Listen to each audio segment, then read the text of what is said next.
Rise and shine, Mr. Freeman. Rise and shine. Not that I wish to imply you have been sleeping on the job. Let's just say your hour has come again.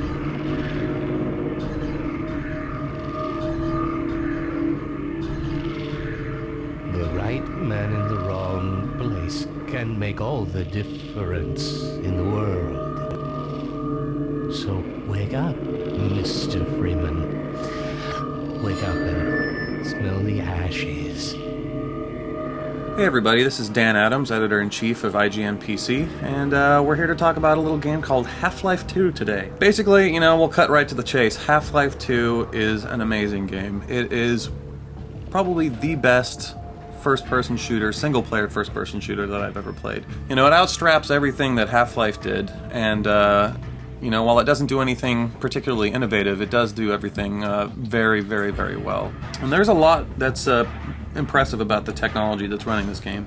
The much publicized Source engine that we've all been looking forward to seeing for quite a while now. And I've seen in Counter-Strike Source, but haven't seen how well it would run using AI. And that's one of the most impressive things, is that it actually manages to run well, and it does so without compromising, the gameplay. Well, once you actually get into the game, you'll be pretty impressed by what you see right from the get-go. There's a short intro sequence that will actually kind of remind you a little bit of the first Half-Life.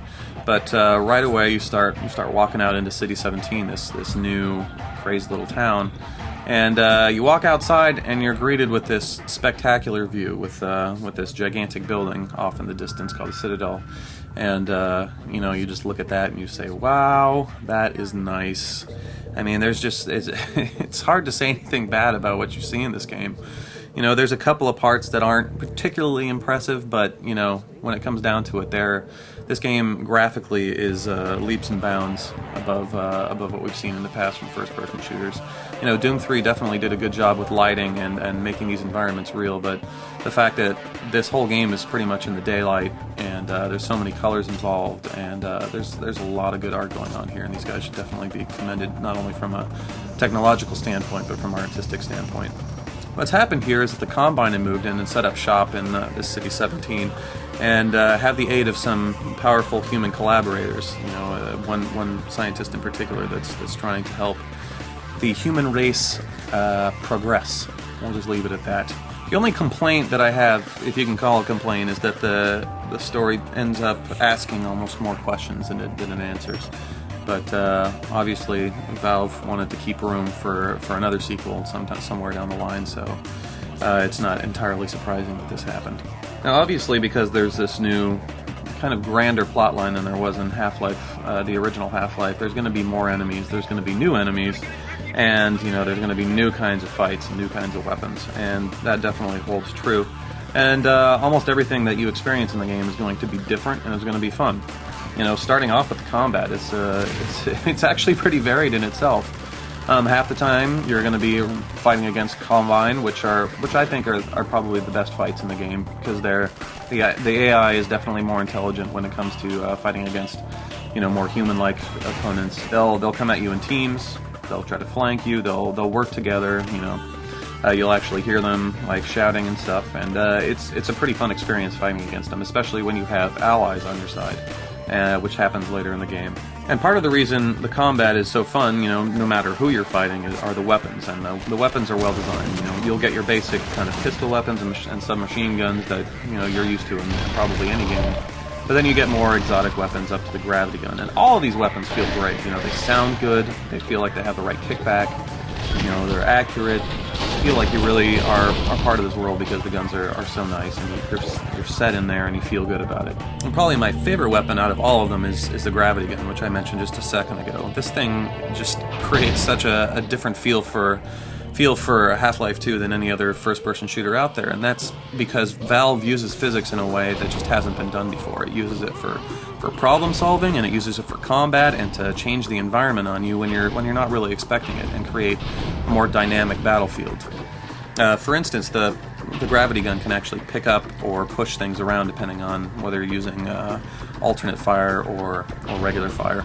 And if you do pick something up, you draw it to you, and you're using the gun. And when you hit the alternate fire, it actually spews it out at a very high speed. So you can hit creatures with it. You know, you can pick things up and use it as a shield. Like there will be metal objects around. You can use it as a shield.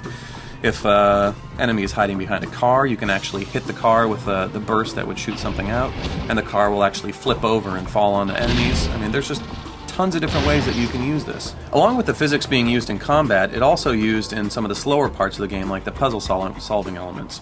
So you'll actually have to pick stuff up and move stuff around, and solve problems using your brain and figuring out how this might, something might be changed in the environment to help you out in a certain way. And as I said before, regardless of whether you're using physics or just shooting, there's a lot of variety of gameplay here. There's driving parts of the game. There's plenty of team-based parts of the game. There's combat versus aerial type of vehicles. There's combat versus ground vehicles. There's aliens. There's defend type missions. There's attack type missions. And there's all kinds of things to look forward to in this game, and it just keeps kind of ramping up as you go through the game. So the pace is absolutely fantastic. Finally, it should be noted that Half-Life 2 does not come with a multiplayer version of itself, meaning that you don't get a version in the box that has Gordon or any of the scientists that you can run around and shoot each other in a deathmatch or any kind of team-based modes. So yeah, I mean, Half-Life 2 is a fantastic single-player game. If you're a fan of first-person shooters, this is a must-buy. If you're a fan of Half-Life, this is obviously a must-buy. And if you're looking for a way to get into first-person shooters and have never really, seen the appeal of them, this is probably a good way to start out. It gets you right in there. It shows you how good first-person can actually be in telling a story. And you should find yourself embroiled in an amazing game that just keeps you glued to the edge of your seat for the entire duration. For now, get out, play it, have a good time, and hopefully we'll be seeing some sort of expansion or a sequel sometime soon, so we can continue this story that's definitely gotten interesting. From the end I saw, I'm all but certain it was Gordon Freeman.